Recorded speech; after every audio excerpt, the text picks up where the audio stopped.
Hello दोस्तों, आज हम करेंगे क्रियाकलाप 2.8। इस क्रियाकलाप में हम जानेंगे कि क्या हाइड्रोजन युक्त सभी यौगिक अम्लीय होते हैं। इसके लिए आवश्यक उपकरण हमें चाहिए ग्लूकोज का विलयन, एल्कोहल का विलयन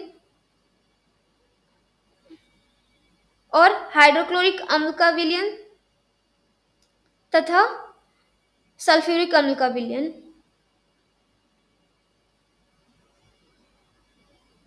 अब हम एक कॉर्क पर दो कीले लगाकर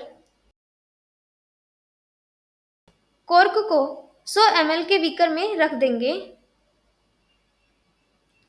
तथा साथ ही में हम लेंगे 6 वोल्ट की बैटरी, तार, एक बल्ब और स्विच। अब हम सभी उपकरणों को चित्र 2.3 के अनुसार व्यवस्थित कर देंगे,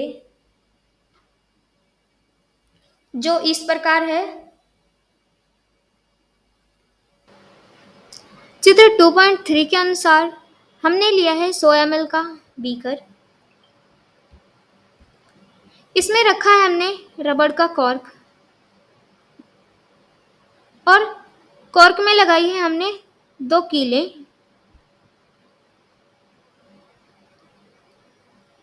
और हमने एक विद्युत परिपथ तैयार किया है जिसमें है 6 वोल्ट की बैटरी, एक बल्ब और स्विच।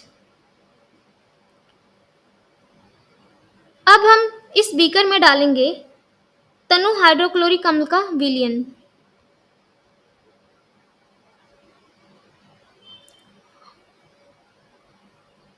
तनु हाइड्रोक्लोरिक अम्ल का विलयन डालने के बाद जब आप स्विच ऑन करेंगे तो पाएंगे कि बल्ब जलने लग जाता है।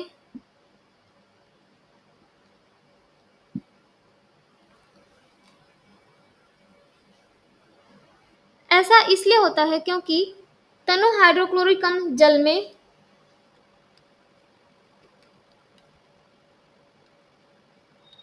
हाइड्रोजन आयन और क्लोरीन आयन का निर्माण करता है।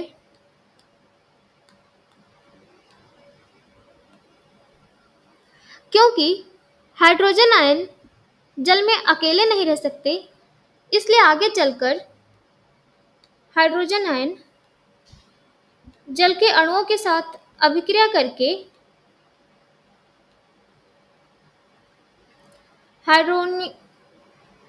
हाइड्रोनियम आयन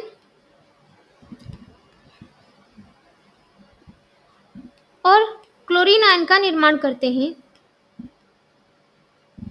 हाइड्रोनियम आयन आएगा कैथोड पर और क्लोरीन आयन आएगा एनोड पर। इन्हीं हाइड्रोनियम और क्लोरीन आयन की वजह से विद्युत का प्रवाह होता है। अम्लीय विलयन में जब विद्युत धारा प्रवाहित किया जाता है तो बल्ब जलने लगता है, क्योंकि हाइड्रोक्लोरिक अम्ल जल में हाइड्रोजन आयन तथा क्लोरीन आयन का निर्माण करता है।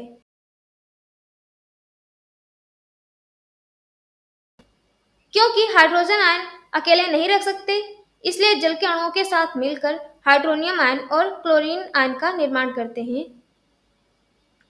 इसी तरह सल्फ्यूरिक अम्ल के आयन भी जल में अलग हो जाते हैं तथा विद्युत का चालन करते हैं, लेकिन ग्लूकोज और अल्कोहल के आयन जल में अलग नहीं होते, इसीलिए ये विद्युत का चालन नहीं करते। इसी कारण बल्ब नहीं जलता। इस क्रियाकलाप से हमें पता चलता है कि हाइड्रोजन युक्त सभी यौगिक अम्लीय नहीं होती, जैसे ग्लूकोज और अल्कोहल आदि। तो चलिए मिलते हैं अगली वीडियो में।